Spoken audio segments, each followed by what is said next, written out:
Au nom du Père et du Fils et du Saint-Esprit. Amen.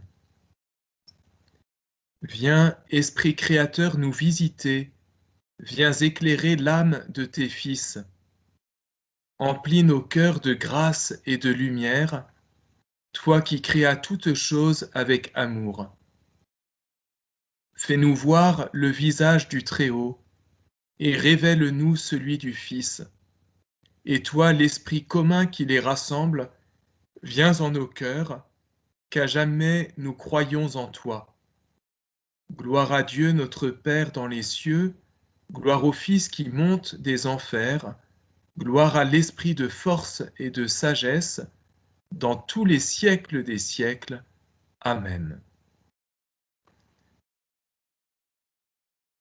Et je reviens sur cette expression, fais-nous voir le visage du Très-Haut, révèle-nous celui du Fils, et c'est vraiment ce que nous cherchons à faire, y compris dans la lecture de l'Ancien Testament, où se révèle le visage d'un Dieu Père, et se révèle l'image du Fils, du Messie, grâce à cette action de l'Esprit Saint en nous.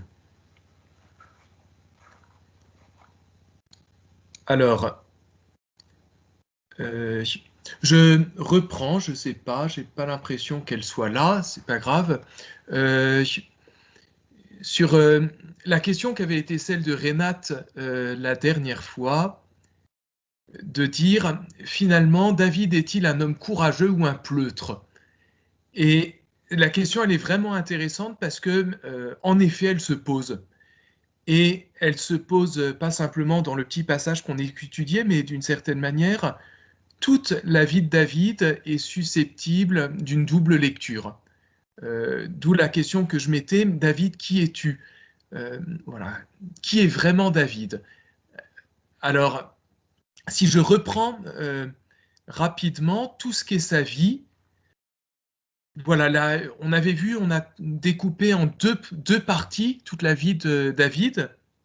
Une première partie, à partir du chapitre 16 du premier livre de Samuel jusqu'au chapitre 7 du deuxième livre de Samuel, où on voit une lente ascension de David, alors que Saül est encore en arrière-plan, toujours au pouvoir, au moins jusqu'en 1 Samuel 31. Et donc, David va faire une longue ascension pour devenir finalement roi d'Israël et de Juda, de l'ensemble du territoire. Et dans toute cette longue ascension, on peut se demander si vraiment David est cet homme vaillant, valeureux, avec le grand cœur aussi, capable de pardonner, ou bien si c'est davantage un stratège fin, presque un manipulateur, un malin, qui va utiliser les choses et les faire tourner à son avantage. On a ça dès, pour ceux qui se rappellent, donc la fois, pas la dernière, mais celle d'avant, que lorsque David, c'est encore un jeune gamin, va se proposer pour tuer le Philistin Goliath, 3 fois, il fait répéter, il demande quelle sera la récompense.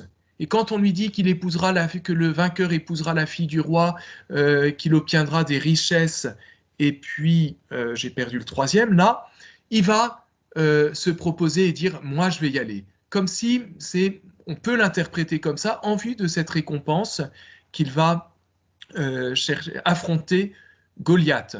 Juste après, donc il y a cette haine qui commence de Saül vis-à-vis de David qui multiplie les succès.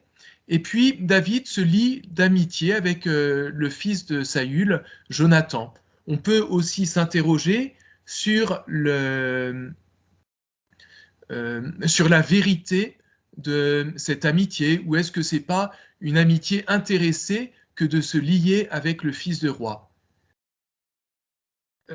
Ensuite, David va fuir cette haine de Saül qui cherche à le tuer et donc commence une vie errante où il est vraiment représenté comme un chef de bande, où on nous dit c'est un peu toute la racaille qui se groupe autour de lui. Et si on regarde le chapitre 27, que fait David? Ben, il est vainqueur sans cesse, mais c'est pas des faits très glorieux, c'est plutôt de l'ordre de la razzia. Il fait des virées dans tous les villages qui sont alentours et il récupère les butins. On avait parlé de cette double foi, et on va en reparler juste après, où David va épargner Saül. Mais on peut se demander, Saül est entre ses mains, David a la possibilité de le tuer, et David ne le fait pas. Pourquoi? Alors, la lecture que je vous ai proposée, c'est parce que David reconnaît en Saül celui qui est le Messie de Dieu, choisi par Dieu, et il ne se sent pas le droit de mettre la main dessus. Mais on peut faire une autre lecture et y voir un calcul tout politique, le fait de se dire, tuer Saül alors qu'il est en train de se couvrir les pieds, comme dit la Bible, ce qui est un euphémisme pour dire faire ses besoins dans une grotte, euh, c'est pas ça qui va grandir David, c'est pas ça qui va le rendre très noble. Et donc, il l'épargne, ce qui permet d'acquérir de la noblesse euh, plutôt que de le tuer de cette manière peu glorieuse. Donc, lecture possible ensuite dans cette même ligne voilà, qui est autour de David. Mort de Saül, David fait une grande complète sur Saül et son fils Jonathan. Il pleure toutes les larmes de son cœur. Il fait d'ailleurs un texte qui est très beau en 2 Samuel 1. On peut s'interroger sur la vérité de cette complainte. Est-ce que c'est pas aussi une manière, voilà, un calcul de la part de David? Et puis, donc je souligne ensuite, peu à peu, donc Saül étant mort, il y a une tentative de coup d'État par l'un de ses fils, pas Jonathan, mais un autre, mais qui ne réussit pas. Et donc David devient vraiment le roi incontesté sur Israël et Juda, sur tout le royaume. Et, euh, et donc, de Samuel 7, Dieu va faire une promesse à David qui va être un peu, qui peut être considéré comme un sommet de toute l'histoire de David. David vient au chapitre 6 d'installer l'arche de l'Alliance au milieu de Jérusalem, et donc il y a comme quelque chose qui s'achève, cette arche d'alliance qu'on suivait depuis l'Exode, qui accompagnait tout le peuple, mais qui sans cesse était en mouvement. Là, l'arche d'alliance arrive enfin à Jérusalem, où elle va se stabiliser, et Jérusalem qui devient la capitale du peuple, et le lieu où Dieu va faire résider son nom. Et donc, suite à cette installation de l'arche, il y a une magnifique promesse faite à David. Ainsi parle le Seigneur Dieu. D'abord, un rappel de l'œuvre de ce que Dieu a fait dans la vie de David. C'est moi qui t'ai pris au pâturage derrière les brebis pour être chef de mon peuple Israël. J'ai été avec toi partout où tu allais. J'ai supprimé devant toi tous tes ennemis, je te donnerai un grand nom.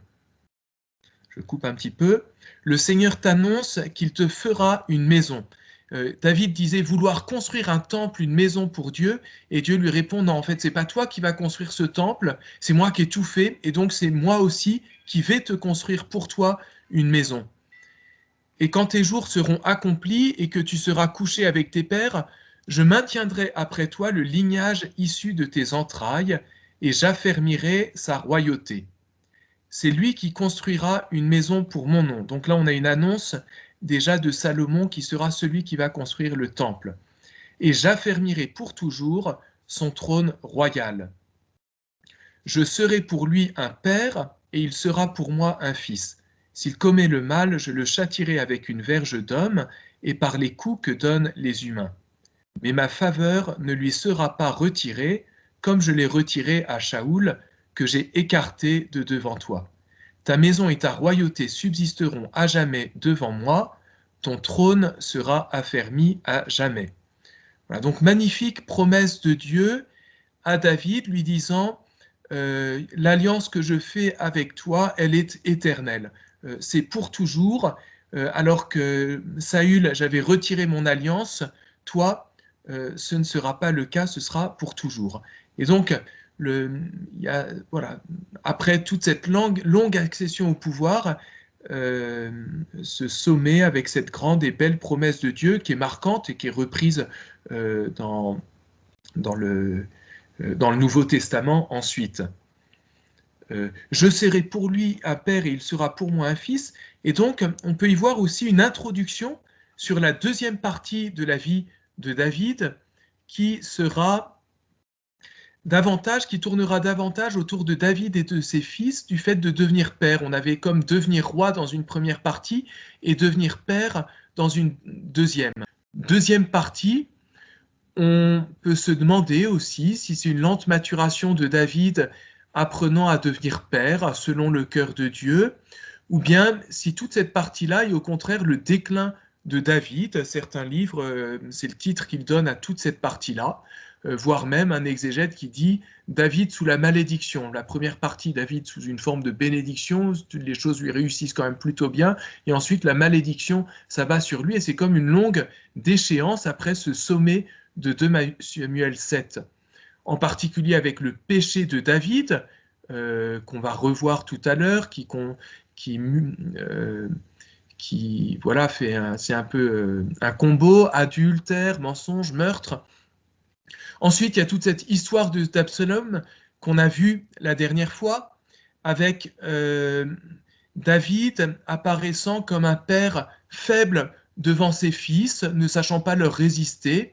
Et en arrière-plan, c'est un peu ce qui nous est montré, qu'il devient la cause indirecte du viol de sa propre fille par son autre fils, et par son silence, il cause en quelque sorte la mort de ses propres enfants. Et alors on voit David qui sans cesse pleure.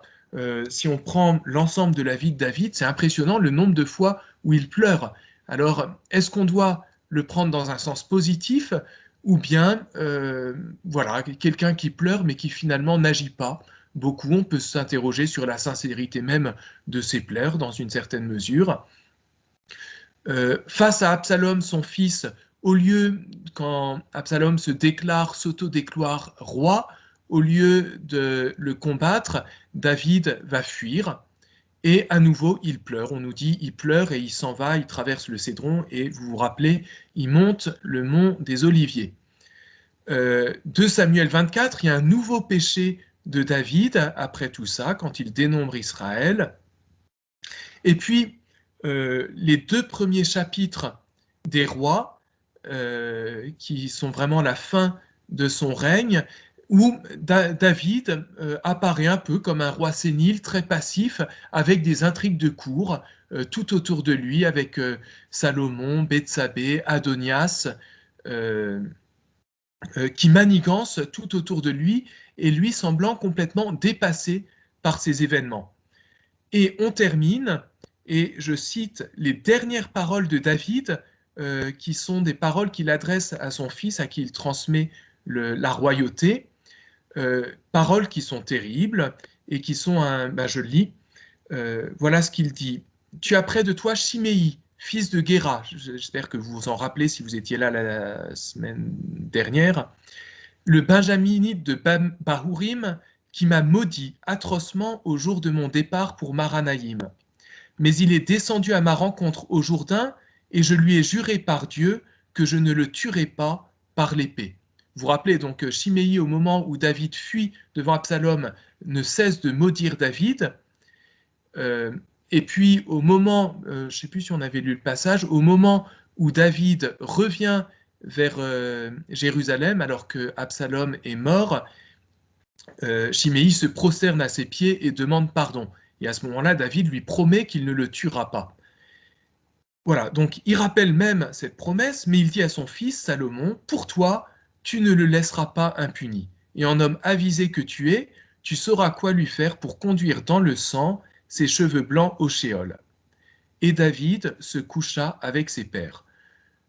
Voilà les dernières paroles que dit David juste avant de mourir. Je suis très embêté, à vrai dire, avec ça, parce qu'on aimerait terminer sur une autre image de David. Enfin, je ne sais pas vous, mais moi, oui. Derrière, on peut se demander quelle image de David on a.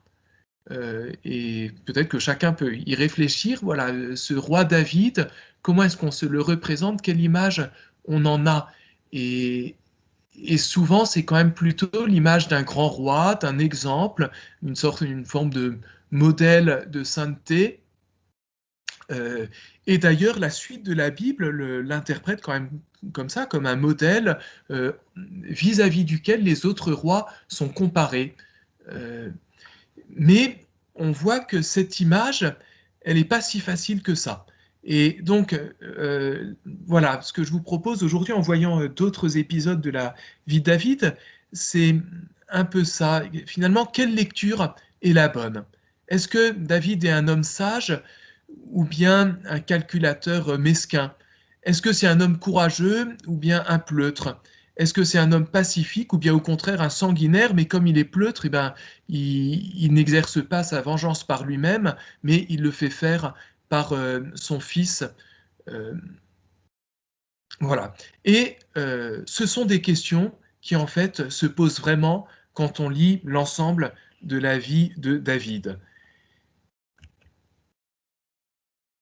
Cependant, si je reviens à la première allusion à David, la première manière dont la Bible nous a parlé de David, c'était, vous vous en rappelez si vous étiez là à la première rencontre, au moment où Saül est rejeté pour la première fois. Et voilà ce que lui dit Dieu par l'intermédiaire de Samuel. Maintenant, ta royauté ne tiendra pas. Dieu sait chercher un homme selon son cœur. Et il l'a désigné comme chef sur son peuple parce que tu n'as pas observé ce que Dieu t'avait commandé. Donc, David, il est l'homme selon le cœur de Dieu quand même. C'est la Bible elle-même qui nous le dit. Euh, Deuxième chose, au moment où apparaît David, donc 3 chapitres plus loin, où on va le voir enfin, ça commence, vous savez, avec tous les fils de Jessé et le prophète Samuel qui doit en trouver un pour devenir le Messie suivant. Dieu dit à Samuel, donc le premier, le grand et costaud Eliab apparaît et Samuel se dit, sûrement c'est lui. Et Dieu dit à Samuel, ne regarde pas son apparence ni la hauteur de sa taille, car je l'ai rejeté. Les vues de Dieu ne sont pas comme les vues de l'homme, car l'homme voit ce qui paraît aux yeux, mais Dieu voit au cœur. Et donc, euh, voilà, dans cette question, comment voir la figure de David, comment lire tout ça, je crois que la Bible elle-même nous montre que David, c'est quand même l'homme selon le cœur de Dieu.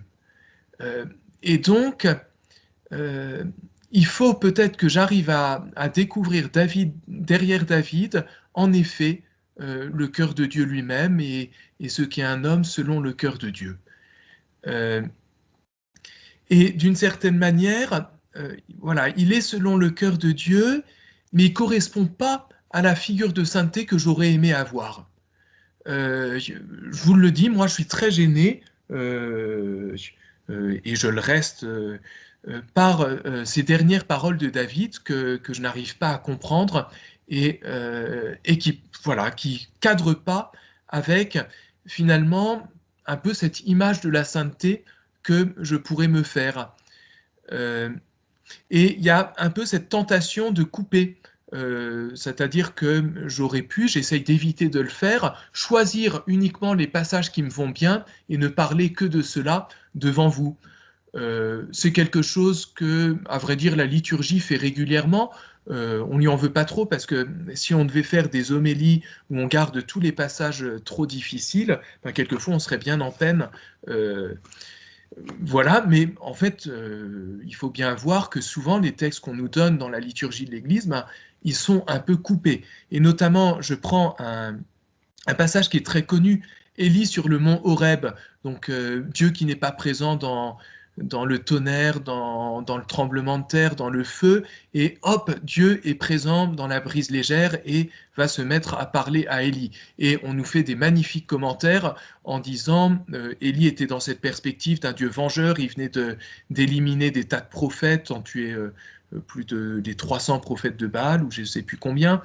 Et là, il découvre que Dieu, c'est le Dieu du silence, le Dieu de la douceur, le Dieu du calme. Voilà, et c'est très beau. Sauf que si vous regardez quelques lignes plus loin, le message que Dieu adresse à Élie dans ce fin silence, c'est de oindre Élisée comme son successeur, on retrouve des messies d'ailleurs, et puis de tuer tel et tel roi. Et donc, c'est en quelque sorte, j'ai plus en tête exactement, mais il y a derrière comme un message de vengeance qui suit immédiatement cette révélation de Dieu dans le fin silence. Eh bien, c'est compliqué à assumer. Et le risque, donc, c'est de couper. En grec, le verbe couper, c'est le verbe, ou choisir plutôt, c'est le verbe qui donne hérésie. Donc, je choisis dans la Bible ce qui me convient, et c'est comme ça qu'on forme une hérésie. Ou bien, c'est la tentation aussi de se faire une idole. Le mot idole, euh, qui est donc aussi du grec, idolon, en fait, c'est l'image. Donc, je vais choisir l'image qui me convient, mais je ne suis plus tellement attentif à la réalité de ce qui m'est dit. Et dans notre lecture de la Bible, ça peut être une tentation, finalement, se faire une image, une idole de Dieu. Je garde ce qui me convient bien, mais si je suis honnête avec la Bible, ben, je vois que ça ne marche pas. Et que justement, Dieu, on ne peut pas l'enfermer dans une image qu'on s'en fait. Et d'une certaine manière, ben David, c'est la même chose. Je n'arrive pas à m'en faire une image qui cadre tout à fait à ce que j'espérerais. Je reviens toujours sur ces paroles qui sont vraiment le début du cycle de David et qui, je crois, sont fondamentales pour toute la lecture de ce cycle. Euh, les vues de Dieu ne sont pas les vues de l'homme. L'homme voit ce qui paraît aux yeux, mais Dieu voit au cœur. Et vous vous rappelez, je l'avais souligné, que juste après, on nous parle de David et on nous dit « Il était roux, avec de beaux yeux et une belle apparence ». Autrement dit, juste après avoir dit ça, euh, on nous parle de l'apparence de David. Comme pour dire, euh, ben, ce qui apparaît le premier, c'est quand même cette apparence. Ce que nous voyons, nous, hommes, lorsque nous lisons la Bible et lorsque nous voyons apparaître David, c'est son apparence. Mais dans notre lecture, il va peut-être falloir chercher à aller plus loin et aller jusqu'à euh, une vue selon Dieu. Euh, et, et voilà. Et donc, je crois qu'il y a tout cet enjeu dans la lecture de David, de chercher peut-être à avoir une lecture qui va au-delà de ce qui quelquefois saute aux yeux. Euh, et puis, donc, qui est vraiment David? Et puis, voilà, cet autre aspect, finalement, c'est quoi la sainteté? Et non pas la sainteté selon l'homme, ce que moi, j'imagine être la sainteté, euh, mais une sainteté selon Dieu. Et je crois que c'est vraiment ça que va nous révéler David, quelquefois en nous secouant un peu dans nos conceptions. Euh, voilà, et je reviens encore donc sur cette double lecture. En fait, c'est un peu voir ça, l'objet de ce soir. Donc là, c'est dans des passages, ensuite on partira sur des passages qu'on n'a pas encore lus, mais là, ce qu'on avait vu déjà il y a deux fois, la première rencontre sur David, David qui épargne Saül. J'ai mis en titre cette petite parole du psaume 62. Dieu a parlé une fois, deux fois j'ai entendu. Et je crois que souvent la Bible nous invite à ça, à dire, il y a peut-être qu'il faut entendre deux fois ce que Dieu dit pour comprendre. Et que si je me contente d'une seule fois, je passe à côté.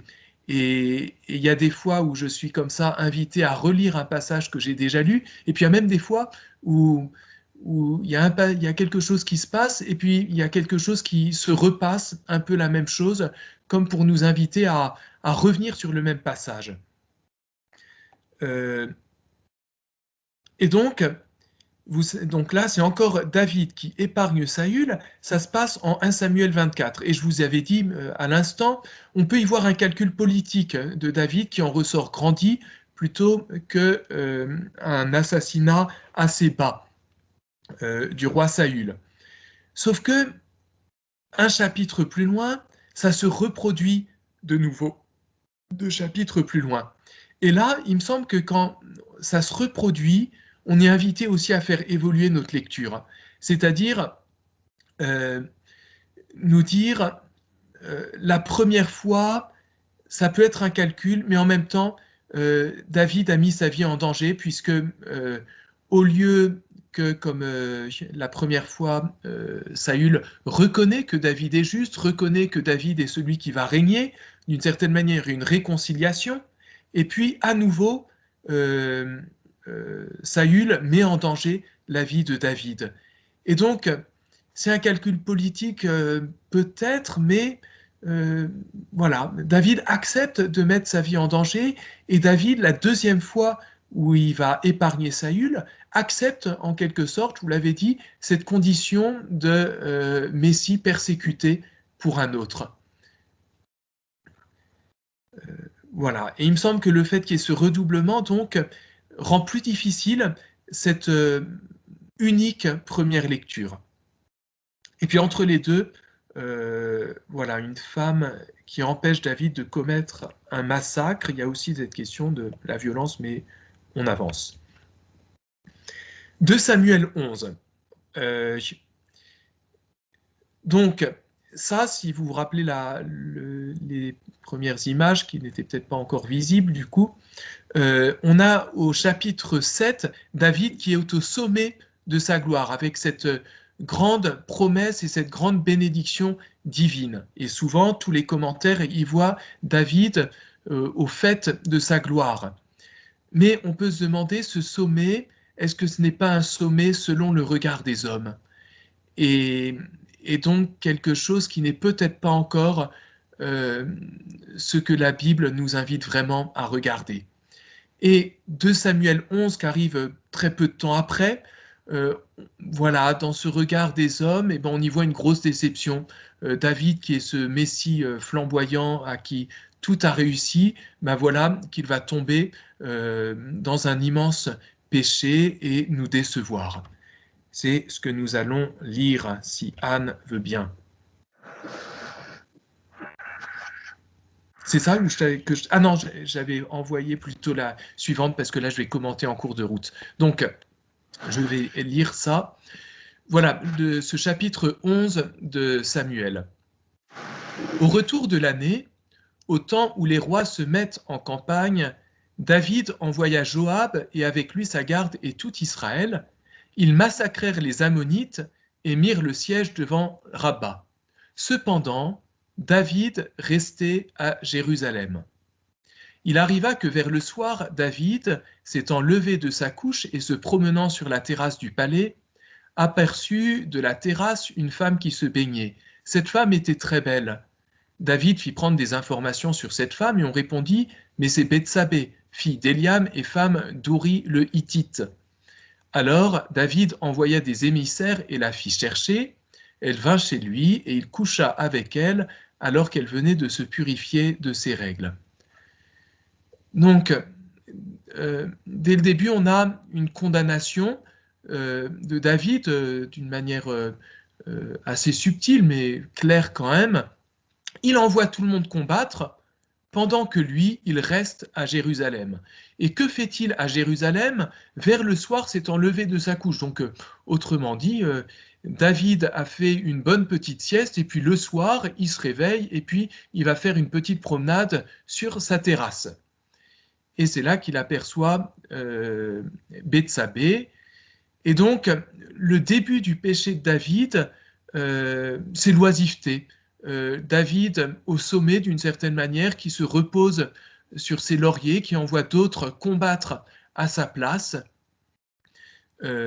Voilà. À nouveau, voilà, sur les différentes lectures possibles de la Bible, une lecture, ça pourrait être de dire cette femme était très belle, ben voilà, le problème, c'est la beauté de la femme. Ben, le texte biblique nous invite à voir que le problème, c'est plutôt l'oisiveté de David. Même si on peut s'interroger sur la réaction de Bethsabée. À plusieurs reprises dans la Bible, on nous montre des femmes qui refusent, des femmes qui s'opposent à l'homme qui voudrait coucher avec elle. On l'a vu avec Tamar et Amnon la dernière fois. On voit en sens inverse Joseph qui refuse de coucher avec la femme de Potiphar, qui est presque en train de vouloir le violer. Et là, Bethsabée est très silencieuse. Mais bon. En tout cas, on nous montre la racine de ce péché. Et puis, ensuite, comme une démission morale complète de David, qui commence, voilà, on lui dit clairement, c'est la femme d'Uri le Hittite, mais David semble ne pas vouloir entendre, ne se pose pas de questions, refuse de se poser des questions, et donc est emporté par ce qui lui plaît, par la chair. Puis elle retourna dans sa maison, la femme conçut, et elle envoya dire à David, je suis enceinte. Alors David expédia un message à Joab. Envoie-moi Uri le Hittite. Je coupe un petit peu, puis David dit à... Donc Uri arrive, puis David dit à Uri, descends à ta maison, et puis vas-y, en espérant que Uri couche avec sa femme et que comme ça l'enfant puisse apparaître comme étant celui de Uri. Mais Uri coucha à la porte du palais. On en informa David. Uri lui dit-on, n'est pas descendu à sa maison. David demanda à Uri, n'arrives-tu pas de voyage? Pourquoi n'es-tu pas descendu à ta maison? Uri répondit à David, l'arche, Israël et Juda logent sous les huttes, mon maître Joab et la garde de mon seigneur campent en rase campagne, et moi, j'irai à ma maison pour manger et boire et coucher avec ma femme. Voilà, donc Uri le Hittite, autrement dit un étranger, par cette parole très ironique, montre combien lui respecte d'ailleurs ce qui est la loi d'Israël, que ceux qui doivent combattre ne doivent pas rentrer et coucher avec leurs femmes. Et par contre, voilà, et par contraste, David semble bien loin de cela. Et donc le païen semble bien plus pieux que le roi d'Israël, en quelque sorte. Le lendemain, David l'invita à manger et à boire en sa présence, et il l'enivra. Le soir, Uri sortit et s'étendit sur sa couche avec les gardes de son maître, mais il ne descendit pas à sa maison. Le matin suivant, David écrivit une lettre à Joab, la fit porter par Uri. Donc on voit l'horreur du stratagème. Uri qui porte son propre arrêt de mort. Il écrivait dans la lettre, mettez Uri au plus fort de la mêlée, reculez derrière lui, qu'il soit frappé et qu'il meure. Lorsque la femme, donc c'est ce qui se passe, je passe un petit peu, mais ça vaut vraiment le coup de tout lire parce que c'est succulent, enfin affreux, et en même temps la manière dont c'est relaté est extrêmement bien écrite. Lorsque la femme d'Uri apprit que son époux Uri était mort, elle fit le deuil pour son mari. Quand le deuil fut achevé, David l'envoya chercher et la recueillit chez lui, et elle devint sa femme. Elle lui enfanta un fils, mais l'action que David avait commise avait déplu au Seigneur. Voilà, une petite phrase au milieu de tout cela où Dieu semble assez absent, et puis voilà que la Bible nous informe quand même du regard de Dieu sur cela. Voilà, donc je ne passe pas beaucoup de temps, mais on a vraiment le péché collector, on part de l'oisiveté, et puis on commence par un adultère depuis le cœur, le regard de David, un adultère en acte, une tentative de mensonge, faire passer l'enfant comme étant celui d'Uri, une manipulation à travers Uri qu'il fait boire pour l'enivrer, et puis un crime commandité. Donc David fait tuer, David assassine, et puis d'une certaine manière entraîne d'autres dans son crime puisqu'il utilise Joab, son général, pour exécuter ce meurtre. Voilà. Le chapitre immédiatement qui suit, et là j'invite Anne à le lire.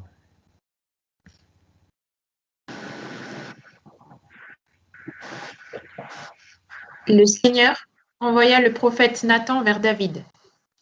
Il entra chez lui et lui dit, Il y avait deux hommes dans la même ville, l'un riche et l'autre pauvre. Le riche avait petit et gros bétail en très grande abondance. Le pauvre n'avait rien du tout qu'une brebis, une seule petite qu'il avait achetée. Il la nourrissait et elle grandissait avec lui et avec ses enfants, mangeant son pain, buvant dans sa coupe, couchant sur son sein. C'était comme sa fille. Un hôte se présenta chez l'homme riche, qui épargna de prendre sur son petit ou gros bétail de quoi servir aux voyageurs arrivés chez lui. Il vola la brebis de l'homme pauvre et l'apprêta pour son visiteur. David entra dans une grande colère contre cet homme et dit à Nathan, « Aussi vrai que le Seigneur est vivant, l'homme qui a fait cela est passible de mort. Il remboursera la brebis au quadruple pour avoir commis cette action et n'avoir pas eu de pitié. » Nathan dit alors à David, « Cet homme, c'est toi. Ainsi parle le Seigneur, Dieu d'Israël. Je t'ai oint comme roi d'Israël. Je t'ai sauvé de la main de Saül. Je t'ai livré la maison de ton maître. J'ai mis dans tes bras les femmes de ton maître. Je t'ai donné la maison d'Israël et de Juda. Et si ce n'est pas assez, j'ajouterai pour toi n'importe quoi. Pourquoi as-tu méprisé le Seigneur et fait ce qui lui déplaît? Tu as frappé par l'épée Uri le Hittite. Sa femme, tu l'as prise pour ta femme. Lui, tu l'as fait périr par l'épée des Ammonites. Maintenant, l'épée ne se détournera plus jamais de ta maison, parce que tu m'as méprisé et que tu as pris la femme d'Uri le Hittite pour qu'elle devienne ta femme. Ainsi parle le Seigneur. Je vais, de ta propre maison, faire surgir contre toi le malheur. Je prendrai tes femmes sous tes yeux et je les livrerai à ton prochain, qui couchera avec tes femmes à la vue de ce soleil. Toi, tu as agi dans le secret, mais moi, j'accomplirai cela à la face de tout Israël et à la face du soleil. David dit à Nathan, j'ai péché contre le Seigneur. Alors, Nathan dit à David, de son côté, le Seigneur pardonne ta faute. Tu ne mourras pas. Seulement, parce que tu as outragé le Seigneur en cette affaire, l'enfant qui t'est né mourra. Et Nathan s'en alla chez lui. Merci. Donc je vous propose sur ce texte de prendre quelques instants de lecture personnelle avec les questions qui sont mises sur le côté, de voir comment sont racontées en parallèle l'histoire de David et puis cette forme de parabole. Quelquefois on y voit une des premières paraboles. Et pourquoi Nathan utilise ce moyen-là. Ensuite, de s'interroger sur la première réaction de David, avec peut-être un côté excessif. Pourquoi cette phrase magnifique, cet homme, c'est toi, et comment est-ce que elle s'adresse aussi à nous, lecteurs. Et puis, la deuxième réaction de David, pour ceux qui se rappellent, on peut comparer à 1 Samuel 15, de la réaction de Saül face à Samuel. Je laisse donc 5-7 minutes de silence.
Voilà, je ne sais pas combien de temps ça fait, mais je vous propose de poursuivre et donc de voir un peu ce que je vous propose comme réponses qui doivent correspondre, je pense, à ce que vous avez pu réfléchir. Observer le parallèle entre l'histoire racontée et la faute de David.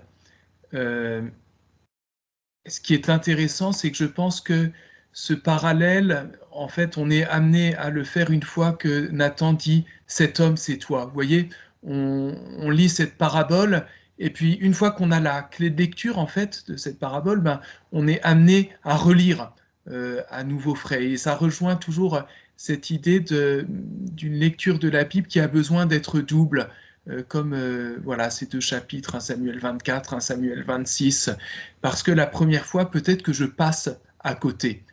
Et, et donc, ben voilà, le parallèle, vous avez pu le faire entre un pauvre qui a très peu de choses, et puis celui qui est riche. Nathan va rappeler à David combien Dieu lui-même a enrichi, a comblé David, lui a donné tout ce qu'il fallait en abondance. Une reprise subtile, c'est manger son pain, boire ça dans sa coupe, coucher sur son sein, c'était comme sa fille. En inversé, vous avez 4 mots, fille aussi, qui renvoient, je reviens à la page précédente, ce que David a demandé ou ce que voulait faire David à Joab, manger, boire et coucher avec ma femme. Qui est la femme de Uri? C'est Bathsheba, en fait, en hébreu. Bethsabée, mais Bathsheba. Et donc, dans le mot Bethsabée, on entend le mot fille, Bathsheba. Voilà, donc il y a vraiment un parallèle entre les deux passages qui établit ce, voilà, le lien. Pourquoi Nathan utilise-t-il ce stratagème? Ben, c'est assez évident qu'il y a eu cette démission totale de la conscience de David. David même mettant à distance pour refuser de voir les conséquences morales de son acte. On le sent très bien dans la manière dont il a agi tout le chapitre précédent. Il agit sans vouloir se poser de questions. Et là, Nathan l'oblige à reprendre de la distance, à porter un regard objectif sur la réalité de ce qu'il a fait en utilisant cette histoire qui permet de mettre une distance juste pour la prise de conscience. Voilà, on a souvent besoin, nous-mêmes, pour y voir plus clair sur notre vie, d'un regard extérieur, de quelqu'un qui nous permette de sortir un peu de l'immédiateté pour nous faire percevoir les choses sous une autre forme, d'où cette grande tradition en particulier de l'accompagnement spirituel qui permet cela, voir plus clair sur notre propre vie.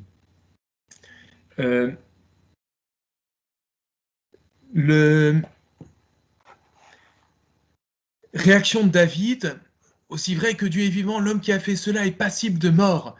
Il y a comme, on a l'impression, un coup de sang de David extrêmement fort, que je crois, et ça ne vient pas simplement de moi, on peut attribuer aussi à la conscience culpabilisée de David. David qui a été dans une injustice excessive vis-à-vis de Uri et dans ce qui précède, va rentrer dans une justice excessive dont il n'est pas forcément bien conscient, comme pour réparer le mal dont il voit bien qu'il l'a commis. Et donc il y a un excès qui nous révèle comment est David. Et puis quelque chose qui est intéressant dans ce sens, c'est que fait David? Il condamne cet homme qui n'a pas eu pitié. Et sauf que ça peut se retourner contre lui d'une certaine manière, parce que au moment où il dit ça, il demande la mort pour cet homme-là, et donc David lui-même ne semble pas avoir beaucoup de pitié pour cet homme. Il y a comme un excès de David qui, tout en condamnant cet homme pour n'avoir pas eu cette pitié, n'a pas lui non plus de pitié. Et on va...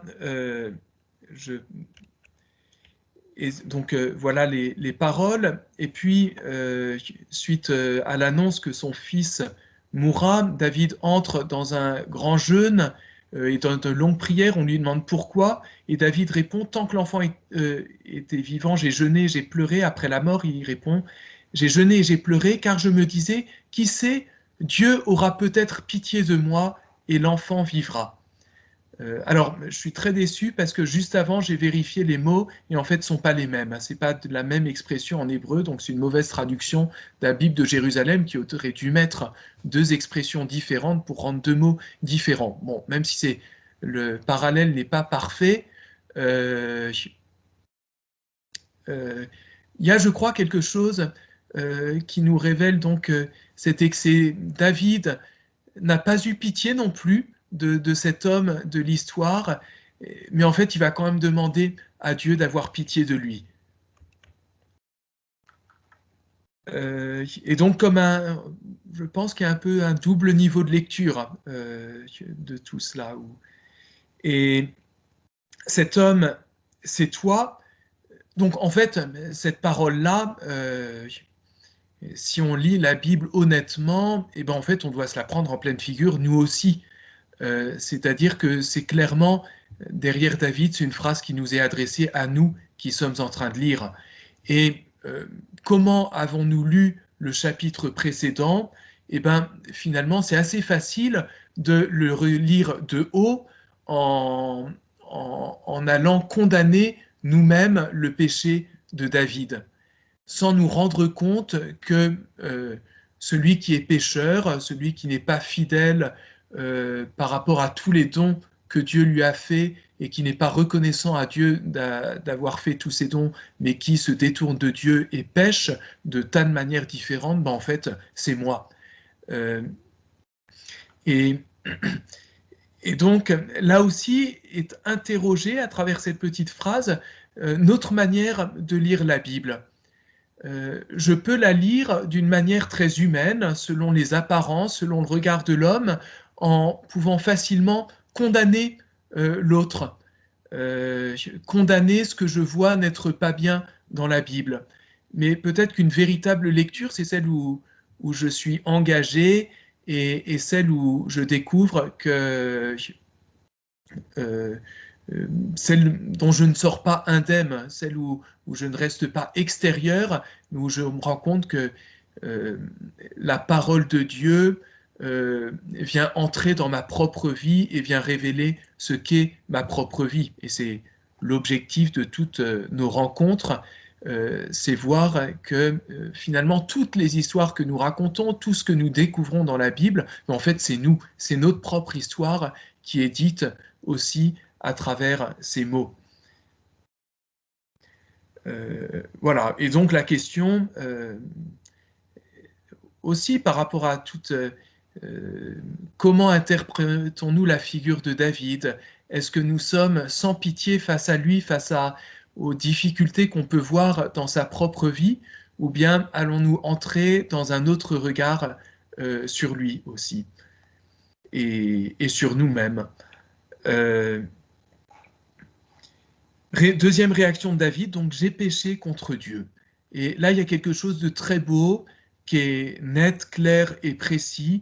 Et donc, si vous vous rappelez la réaction de Saül face à l'accusation de Samuel, ça n'avait rien à voir. Saül était celui qui cherchait à se dédouaner, à trouver un autre coupable, un peu comme Adam avec Ève. Et David, c'est celui qui est capable de dire « j'ai péché contre Dieu ». Et je crois que c'est un de ces éléments où nous est donné l'homme selon le cœur de Dieu, celui qui reconnaît sa faute. Alors il a eu du mal à la reconnaître, mais à partir du moment où il est mis face à elle, qui est, on pourrait dire, une grâce, sans doute, quand Dieu nous révèle notre faute, c'est jamais très agréable de découvrir notre péché, de découvrir ce qui est faible en nous, mais sans doute c'est aussi un cadeau que Dieu nous fait, et un cadeau qui est celui de pouvoir entrer dans l'humilité, dans un chemin de conversion, et c'est ce que David est capable de faire avec une grande humilité. Et donc, Dieu pardonne, tu ne mourras pas, alors même que David avait proféré lui-même cet appel à la mort, mais Dieu a pitié malgré tout, et pourtant il y a quelqu'un qui va mourir. Il y a un fils qui doit mourir. Et évidemment, et c'est un thème qu'on reverra au chapitre 24, il y a comme dans la Bible est présente cette idée quand même que le pardon, c'est pas simplement une ardoise qu'on peut effacer et c'est tout, mais que le mal a créé du mal et d'une certaine manière, il y a une conséquence quand même à ce mal. Je pense que c'est comme ça qu'on peut lire cette phrase, l'enfant qui t'est né mourra. Et on verra ça au chapitre 24, si on y arrive. Oula.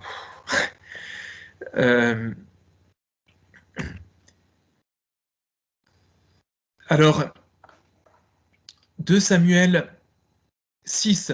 Donc je reviens un peu en arrière, toujours sur chercher à mieux découvrir qui est David. C'est le moment où David fait entrer l'arche au milieu de Jérusalem. Il est dans la joie. La fille de Saül, Michal, donc qui est aussi son épouse, regardait par la fenêtre et elle vit le roi David qui sautait, tournoyait devant Dieu, et dans son cœur, elle le méprisa. Comme David s'en retournait pour bénir sa maisonnée, Michal, fille de Saül, sortit à sa rencontre et dit « Comme il s'est fait honneur aujourd'hui le roi d'Israël, qui s'est découvert aujourd'hui au regard des servantes et de ses serviteurs, comme se découvrirait un homme de rien. » Mais David répondit à Michal « C'est devant Dieu que je danse. Par la vie de Dieu qui m'a préféré à ton père et à toute sa maison pour m'instituer chef d'Israël, le peuple de Dieu s'envoie une petite pique. Je danserai devant Dieu et je m'abaisserai encore davantage. Je serai vil à tes yeux, mais auprès des servantes dont tu parles, auprès d'elles, je serai en honneur. » Et donc on voit Michal qui regarde et qui méprise, mais David dit que c'est devant Dieu qu'il a agi. Et donc, ce qui pour Michal ne semble pas convenir pour celui qui est roi d'Israël, David répond si, en fait, le roi d'Israël, c'est lui. C'est celui qui danse devant Dieu et qui s'abaisse encore davantage. Et donc, ce passage est absolument magnifique parce que c'est comme si David lui-même annonçait la suite de ce qui va se passer. On est au moment de ce sommet dont on a parlé et David dit là, je m'abaisserai encore davantage. Et en effet, il y a comme je vous l'ai dit, toute cette deuxième partie de la vie de David, à commencer par le péché qu'on vient de voir avec Bethsabée, qui est comme une forme d'abaissement de David. Et peut-être que c'est par là qu'il est Messie. Alors là, dans le péché de David avec Bethsabée, c'est un abaissement dans le péché, par le mal, mais peut-être qu'il y a aussi un autre abaissement qui est dans l'humilité, les deux sont un peu liés, et puis on pense aussi à voilà, la lettre aux Philippiens, où on nous parle du Christ, il ne retint pas le rang d'être l'égal de Dieu, mais il s'est abaissé et il s'abaisse jusqu'à se vider totalement de lui-même. Et donc, dans ce passage, David se révèle. Et il y a voilà, c'est en se découvrant devant Dieu, sans doute lorsqu'il dansait, on nous dit, c'est pas marqué là, qu'il était habillé d'un simple pagne, donc sans doute il a laissé voir sa nudité, ce qui provoque, sans doute devant les servantes, donc qui provoque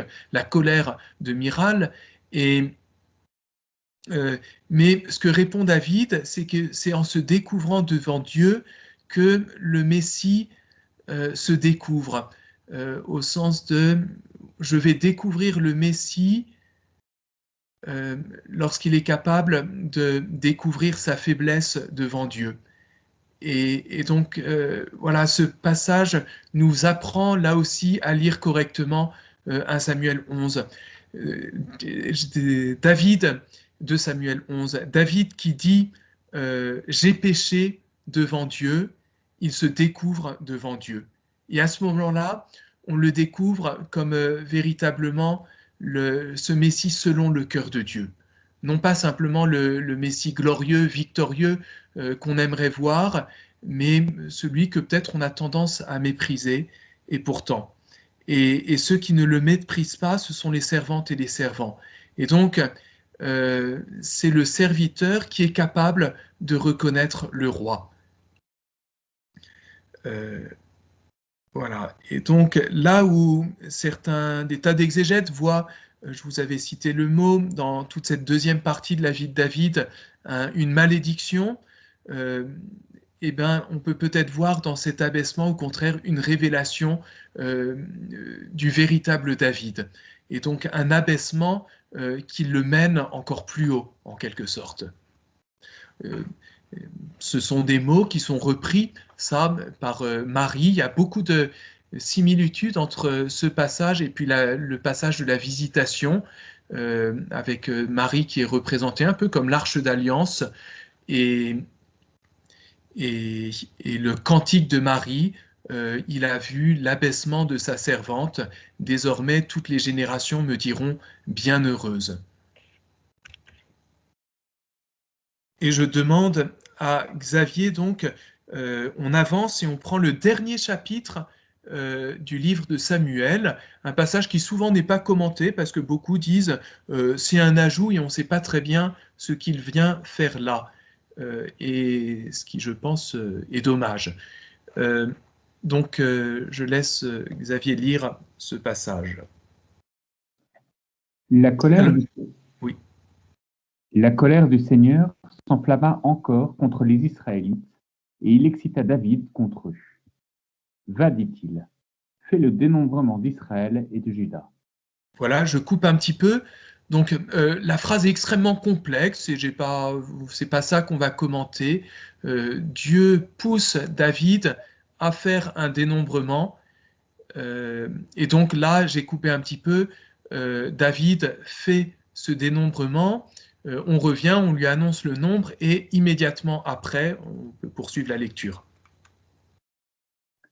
Après cela, le cœur de David lui battit d'avoir recensé le peuple, et David dit au Seigneur, c'est un grand péché que j'ai commis. Maintenant, Seigneur, veuille pardonner cette faute à ton serviteur, car j'ai commis une grande folie. Quand David se leva le lendemain matin, cette parole du Seigneur avait été adressée au prophète Gad, le voyant de David. Va dire à David, ainsi parle le Seigneur. Je te propose 3 choses. Choisis-en une, et je l'exécuterai pour toi. Donc Gad se rendit chez David et lui notifia ceci. Faut-il que t'adviennent 3 années de famine dans ton pays, ou que tu fuis pendant 3 mois devant ton ennemi qui te poursuivra, ou qu'il y ait, pendant 3 jours, la peste dans ton pays. David dit à Gad, je suis dans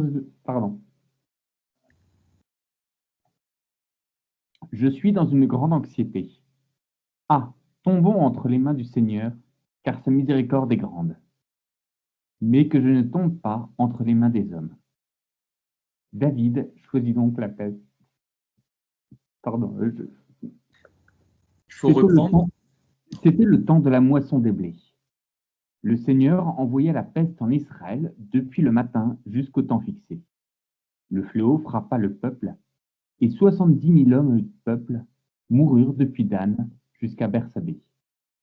L'ange étendit sa main vers Jérusalem pour l'exterminer, mais le Seigneur se repentit de ce mal, et il dit à l'ange qui extermine le peuple, « Assez, retire à présent ta main. L'ange du Seigneur se trouvait près de l'aire d'Arouna, le Jébuséen.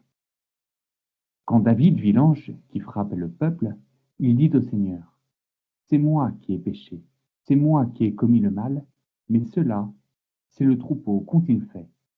Que ta main s'apesantisse donc sur moi et sur ma famille. »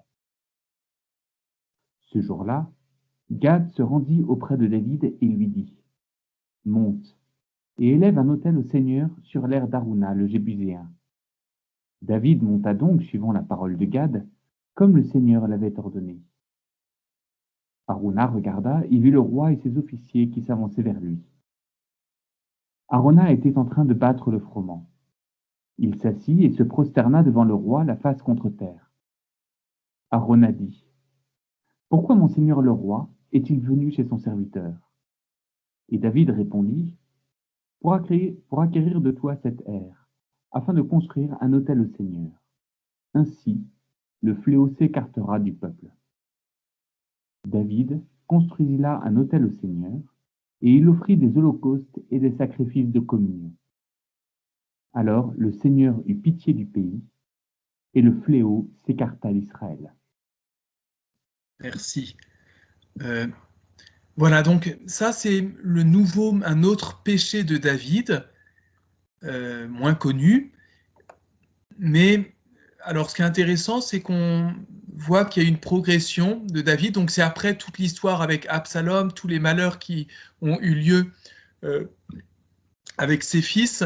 Et donc là, par rapport au chapitre 11, David a cette perspicacité sur lui-même de voir lui-même son péché et dire c'est un péché que j'ai commis, pardonne Seigneur, j'ai commis une grande folie. Et en même temps qu'il voit son péché, il voit cette miséricorde de Dieu. Et donc dans les 3 choix qui lui sont laissés, David est celui qui déjà a fait cette expérience de la miséricorde de Dieu. Il se dit donc, il vaut mieux la peste plutôt que tomber devant les ennemis qui, eux, ne font pas de quartier, entre guillemets. Et puis peut-être il se dit, ça ne nous est pas précisé, il vaut mieux 3 jours plutôt que 3 années. Voilà. Oui, espérons, on en est à 1 année, nous. C'est pas la famine ni la peste, mais voilà. David choisit donc la peste. Et puis, donc, le fléau arrive. Il y a toujours cette idée, quand même, un mal qui est commis a des conséquences et on ne peut pas l'effacer comme ça. Et donc, ce mal qu'a fait David a une conséquence sur tous les Israélites. On avait aussi cette phrase étrange, la colère de Dieu s'enflamma contre les Israélites. Et donc, c'est effectivement les Israélites qui subissent ce péché de David. Bon, ça reste très mystérieux pour une part. Et au moment où cette peste est en train de frapper indistinctement tout le monde, voilà, David voit cela et va dire, c'est moi qui ai péché, c'est moi qui ai commis le mal, mais cela c'est le troupeau qu'ont-ils fait. Que ta main s'apesantisse donc sur moi et sur ma famille. Et donc là, c'est là que moi je vois au milieu même de ce qui est dénoncé comme le péché de David, un sommet de sa vie qui consiste à s'offrir pour son troupeau. On retrouve David qui nous était présenté comme un berger au point de départ, berger des brebis, étant capable d'aller chercher jusque dans la gueule du lion la brebis qui risquait la mort. Là, il fait la même chose pour le peuple d'Israël, qui est son troupeau, et il est prêt à affronter la mort pour sauver le troupeau. Voilà, sur moi. Et on pourrait dire, pourquoi il rajoute la famille? Ben, je ne sais pas, mais quand on sait qui est la famille de David, je trouve ça intéressant, quand on voit celui qu'on appellera fils de David, cette proposition. Et donc, alors, le texte est très étonnant, il y a des tas d'incohérences, vous voyez bien, entre ce que fait l'ange, Dieu qui a déjà dit assez, et puis en fait, ça a l'air de continuer quand même. voilà, on n'a pas le temps de travailler plus, ce serait sans doute très intéressant, mais voilà, je commente en partie. Les exégètes disent qu'il y a sans doute à l'origine plusieurs histoires, plusieurs textes qui ont été mis ensemble, d'où le fait qu'il y ait ces petites incohérences extérieurement au moins. Et donc, David est ce Messie qui va s'offrir pour sauver le troupeau. Et Dieu ne semble pas accepter cela et va lui demander à la place le fléau, pour que le fléau s'arrête, d'offrir quand même un sacrifice sur l'aire d'Arona le Jébuséen. Donc, le sacrifice de David, en quelque sorte, est refusé, mais il va falloir quand même faire un sacrifice sur un endroit où on bat le froment, c'est un endroit où se fait le pain, on pourrait presque dire, et donc là, il va y avoir lieu le sacrifice qui remplace en quelque sorte le don de sa vie que David a fait. Et quand on regarde qu'est-ce que c'est que cette ère d'Arona, en fait, elle correspond, le lieu qui nous est décrit, il correspond au lieu où va être édifié le temple ensuite juste par Salomon. Donc, ce passage assez peu connu et je crois vraiment magnifique où on a vraiment David, Messie, qui s'offre sur le lieu même du temple. Le Messie s'offre pour sauver le troupeau. Et David, ben, c'est pas encore le vrai Messie. Il ne va pas aller jusqu'au bout. Enfin, il s'offre, mais ce n'est pas lui qui va être offert en sacrifice. Ce sont des bêtes, en attendant peut-être le descendant de la famille. Ça, c'est le dernier chapitre du livre de Samuel. On va regarder très rapidement les deux derniers chapitres, nous parlant de... Ah voilà, l'image que je trouve très belle de David vieux et face à l'ange lui proposant l'épée, la guerre, la famine, ou bien ici, ben, j'arrive plus à voir, je sais plus ce que c'est. Bref, donc la peste représente, je sais plus. Voilà. Les deux derniers chapitres, ils sont comme une récapitulation. Voilà par quoi ça s'ouvre. Le roi David était un vieillard avancé en âge. On lui mit des couvertures sans qu'il pût se réchauffer. Alors ses serviteurs lui dirent qu'on cherche pour monseigneur le roi une jeune fille vierge, qui assiste le roi et qui le soigne. Elle couchera sur ton sein, et cela tiendra chaud à monseigneur le roi. Ayant donc cherché une belle jeune fille dans tout le territoire d'Israël, on trouva Abishag de Shunam, et on l'amena au roi. Cette jeune fille était extrêmement belle.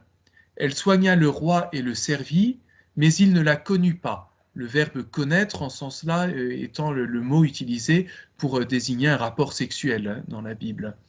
Et voilà donc, cette petite histoire étrange qui nous est racontée, dont on se demande vraiment ce qu'elle vient faire là, cette jeune fille qu'on cherche pour réchauffer David, c'est tout de même assez étonnant. Je vous lis ce que lit écrit un exégète, Vogels, qui a écrit tout un petit livre sur David. Le texte ne se réfère pas à un comportement soudainement vertueux de David.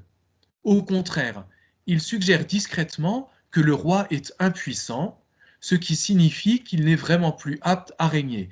Voilà, donc s'il ne la connaît pas, c'est qu'il y a une impuissance sexuelle de David, et cette impuissance sexuelle est le symbole de son impuissance à régner. Et ben sans doute il a raison. La suite du récit montre ça, en effet. David qui est couché, puis tout autour, il y a les intrigues de cour et des tas de choses qui se passent sans lui. Mais en fait, ça me semble complètement faux, ou beaucoup trop réduit. Et on est dans cette première lecture, je crois, par laquelle je suis parti en disant, effectivement, on peut voir en David un manipulateur, quelqu'un qui calcule, un pleutre, et puis maintenant un homme complètement impuissant. Mais pourquoi toute cette histoire quand même? Cette jeune fille qu'on va chercher dans tout Israël, quel est le besoin de ça? Et en fait, on voit que c'est l'histoire de Bethsabée qui est en train de se reproduire. D'ailleurs, il y a l'expression « coucher sur ton sein » qui était quelque chose qui venait dans la parabole de Nathan qu'on a lu. Et donc, on a la même situation de David face à une femme nue. Et David demeure dans la chasteté. Elle est, alors même on peut traduire, et certains disent, qui assistent le roi, qui disent qui sera sa femme. Et donc, elle est la femme de David, on lui donne pour femme, mais il refuse d'y toucher. Et donc, ça c'est Philippe Lefebvre qui dit, elle est fille d'Israël, on a cherché la plus belle de tout Israël, et elle est l'épouse inépousée du Messie d'Israël. Et donc, à travers elle, nous est révélé quelque chose de beaucoup plus profond. Et je crois que nous n'avons pas le droit de nous en arrêter à cette lecture-là et que nous devons déjà y voir réellement toute l'évolution qui est celle du roi David à travers toutes ses souffrances, les souffrances qu'il atteigne dans sa propre chair à travers sa famille, David qui entre dans la chasteté et puis qui témoigne de ce qu'est le Messie d'Israël et annonce le Christ qui va épouser tout un peuple. Et puis, pour montrer ce caractère de récapitulation, verset suivant, Adonias, fils de Haggith, donc c'est l'une des nombreuses femmes de David, jouait au prince en disant « c'est moi qui régnerai ». Il se procura un char, des chevaux, ainsi que 50 hommes qui couraient devant lui. C'est exactement ce qu'on nous avait dit de Absalom, pour ceux qui étaient là la dernière fois. Jamais durant sa vie, son père ne l'avait réprimandé en disant « pourquoi agis-tu ainsi ?» En outre, lui aussi était très beau, sa mère l'avait enfanté après Absalom. Donc là, on avait la reproduction de l'événement avec Bethsabée, on a la reproduction de ce qui se passe avec Absalom, et ça ne manque pas, Adonias ensuite fait un coup d'État, et pourtant, ce coup d'État va rater, d'une certaine manière, sans que David, qui est toujours alité, n'intervienne. Dans ces deux chapitres, je passe vraiment très vite, on retrouve tous les grands personnages qu'on a croisés tout au long du cycle de David. Et c'est comme si on avait un concentré de tout le monde, de tous les événements qui se reproduisaient au début du livre des rois en 2 chapitres. Sauf que là, où auparavant tout tournait mal, la jeune fille nue provoquait David au péché, Absalom réussissait son coup d'État et prenait le pouvoir alors qu'il s'était autoproclamé Messie. Là, rien ne fonctionne en fait. Et David demeure dans la chasteté, le coup d'État d'Adonias va rater et le pouvoir va être donné à Salomon, dont on nous avait dit qu'il était celui choisi par Dieu, celui que Dieu aimait d'une certaine manière. Et s'accomplit, la royauté fut alors affermie dans la main de Salomon. Ces mots-là, je les ai mis à un endroit, si vous vous en rappelez, c'est 2 Samuel 7, la grande promesse que Dieu fait à David, la royauté sera affermie dans les mains de tes descendants. Et finalement, ces 2 chapitres, ils sont effectivement extrêmement intéressant parce que David a une certaine passivité et pourtant tout rentre en ordre. Tous les désordres qui avaient pu avoir eu lieu, il y a comme une mise en ordre dans ces derniers passages. Et je reviens vraiment pour terminer. Voilà, ce serait intéressant de voir plus précisément, mais pour terminer un peu sur cette question, David, ce Messie selon le cœur de Dieu, quelle est cette sainteté? Je crois que la grandeur de David, finalement, elle ne se révèle pas tant dans toute son ascension que, au contraire, dans son abaissement. Et peut-être elle est à son sommet, cette grandeur, quand on a dans les 2 derniers chapitres David qui est couché sur son lit, et où finalement on voit que ce n'est plus lui qui agit, mais c'est Dieu qui est en train d'agir. Et finalement, cette impuissance de David est le lieu où c'est Dieu qui, en David, va donner toute sa mesure. Et c'est en cela que je crois que David est vraiment une authentique, une grande figure de sainteté et qui vient peut-être renverser une sainteté qu'on pourrait avoir voilà, lorsque je désire la sainteté, comme j'espère que vous le désirez tous, eh bien, il faut reconnaître que en moi, il y a aussi le désir d'être admiré, que j'associe facilement un peu cette sainteté au fait d'être admiré, d'avoir une vie vertueuse, dont on puisse faire l'éloge et qui puisse être regardée et finalement voir la sainteté comme un espèce de sommet, d'un accomplissement de mon humanité, comme un idéal, se trouver au sommet, une espèce de perfection morale. Et David, cet homme selon le cœur de Dieu, vient nous montrer que la sainteté n'est pas ça, que la sainteté, ce n'est pas la perfection, c'est plutôt l'homme ayant laissé Dieu agir en lui, l'homme capable d'entrer dans l'humilité, l'homme qui reconnaît sa faiblesse. Le saint, on dit quelquefois, ce n'est pas celui qui ne tombe jamais, mais c'est celui qui se relève. Et la manière de se relever, c'est de reconnaître son péché et d'entrer dans le chemin de l'humilité. Et je crois que c'est vraiment ça qui est le parcours de David, tout un chemin qui le conduit à reconnaître son humilité et donc à ne plus s'appuyer sur sa puissance, sur ses capacités, mais à s'appuyer pleinement sur Dieu, parce qu'il a découvert que Dieu est celui qui est riche en miséricorde. Et donc c'est à partir de là qu'il va offrir toute sa vie à Dieu, qu'il va s'offrir pour son peuple. Et ayant reconnu son péché et pourtant découvrant que malgré son péché, l'offrande qu'il fait de sa vie est accueillie par Dieu. J'aurais aimé, pour terminer, trouver une prière plus adaptée, mais j'ai pas eu le temps. Donc on peut reprendre celle-là et demander à travers la figure de David, je crois demander à David lui-même, qu'on appelle Saint David dans la tradition orientale, qu'il nous donne nous-mêmes de grandir dans la sainteté, non pas la sainteté selon nos propres désirs, selon notre regard, mais une sainteté selon le cœur de Dieu. Au nom du Père et du Fils et du Saint-Esprit. Amen. Rends-moi humble, Seigneur, de cette joyeuse humilité qui attire l'esprit, dans l'âme désencombrée et généreuse. Aide-moi à ne rien m'attribuer des dons reçus, mais à tout remettre au Père avec Marie. Rends-moi humble, Seigneur, de cette audacieuse humilité qui rend libre, pour semer ta parole dans le champ du monde.